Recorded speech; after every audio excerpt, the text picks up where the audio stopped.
Então, nós temos em Bolonha e Pádua, né, 2 centros fundamentais. Alguns dizem que Bolonha foi a primeira faculdade de medicina que havia na Europa.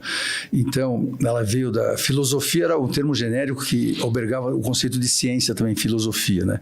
Tanto que Shakespeare, quando fala em Hamlet, quando fala do que se conhece entre o céu e a terra, usa a palavra filosofia, né? Então, ambos tinham um teatro anatômico. Aí voltamos de novo ao tema de anatomia, dissecção de cadáveres e a proibição.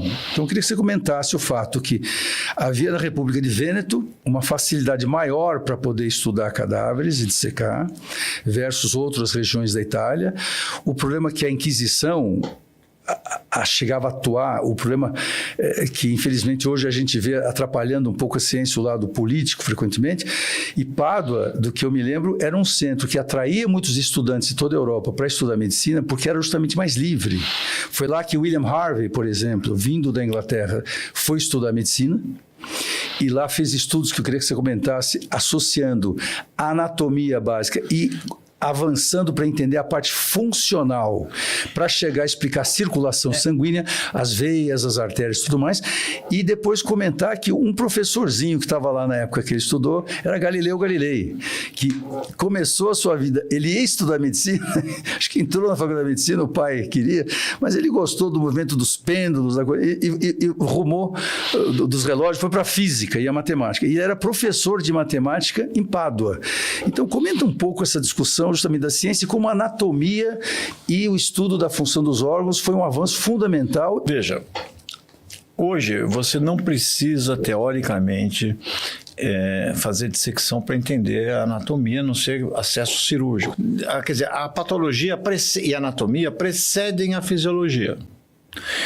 Assim como as doenças, a detecção de bacilos, a identificação de bacilos, de saber o que é bactéria, definir o que eram as coisas, ou mesmo que você não via no microscópio, que era o instrumento mais poderoso como o vírus, fundam a imunologia e permitem o desenvolvimento de vacinação. Então, o que aconteceu em Pádua foi um milagre. Foi um milagre que corresponde ao Renascimento. E a esperança era tão grande na medicina que quando você teve a Enciclopédia Française, que teve um volume, que era... Você colocava na saúde a esperança de resolver os problemas da humanidade. Isso não se concretizou, mas a gente, pelo menos, fez um progresso em algumas coisas.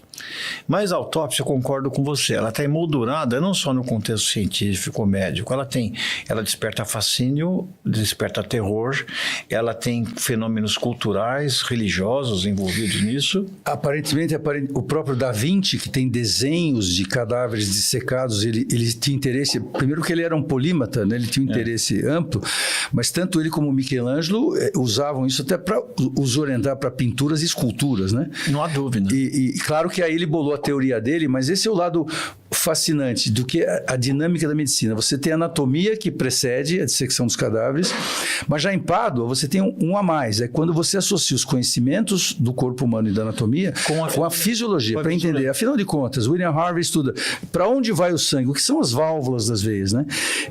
E a ciência cresce mais, tanto é que ele convive com Francis Bacon, que era um grande cientista da Inglaterra, ele se formou em Cambridge antes de estudar em Pádua. Eu tive um privilégio até, porque eu conheci ambos os anfiteatros anatômicos quando fui visitar algumas universidades lá. Em 2003, comemoraram justamente 400 anos da formatura de William Harvey. Eu estive em Pádua, assisti uma aula magna lá. Quer dizer, supostamente hoje, 25 de abril, estaria se comemorando quando ele se formou, 25 de abril de 1602, mas era 1603.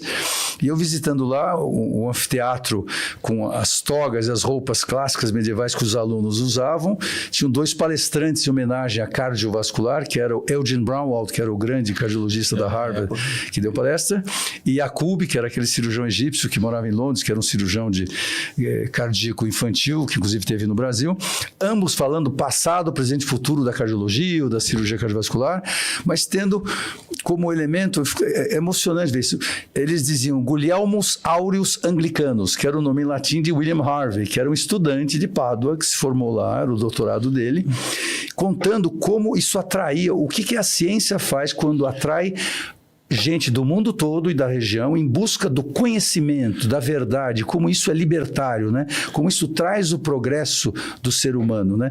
Mesmo naquela época e dali para frente. Então, faz o link disso para hoje, digamos, quando hoje nós temos um avanço científico de microscopia brutal, de biologia molecular, que foi ao fundo de conhecer o DNA, né? E já está sendo aplicado até na medicina prática, seja para diagnóstico, seja para orientar tratamento. E aí, como você vislumbra o ensino da patologia, nessa situação, e lembrando que nós pegamos ainda, você e eu, na nossa faculdade, dissecávamos cadáveres, lembra da anatomia? Mas isso mudou. Como colocar isso no contexto do ensino da medicina hoje em dia? Você que é um professor tão ativo. Bom, primeiro, uma das coisas que a gente teve que fazer foi desenvolver métodos de fazer autópsia de corpo fechado. Quer dizer, então você chega, por exemplo, para aquela mãe daquela criança que teve infiltrado pulmonar, ela não suportaria ver seu filho com uma dissecção, mas ela gostaria de saber por que não deu certo. E gostaria que isso fosse transmitido para evitar que outras famílias e outros filhos... Que é, no fundo, o objetivo. Que é, no fundo, o objetivo. Quando se faz uma análise, nós juntos, eu lembro, quantas vezes eu com você, né? É importante, né? Os residentes de cirurgia, né? Quando acontecia, qualquer especialidade médica, se um doente, infelizmente, vem a falecer, o estudo continua, entender por quê. E a autópsia era um ato fundamental para ajudar isso. E você continuar, ir até o SVO, né? Ir até a patologia. Lembra do Peninha, que era um colega nosso? Eu ia em muitas autópsias, ele dizia, puxa, ter o interesse de seguir, porque aí você conseguia entender, olha, qual foi a complicação? Uma pneumonia, o que aconteceu com a criança? Qual era o germe que fez isso?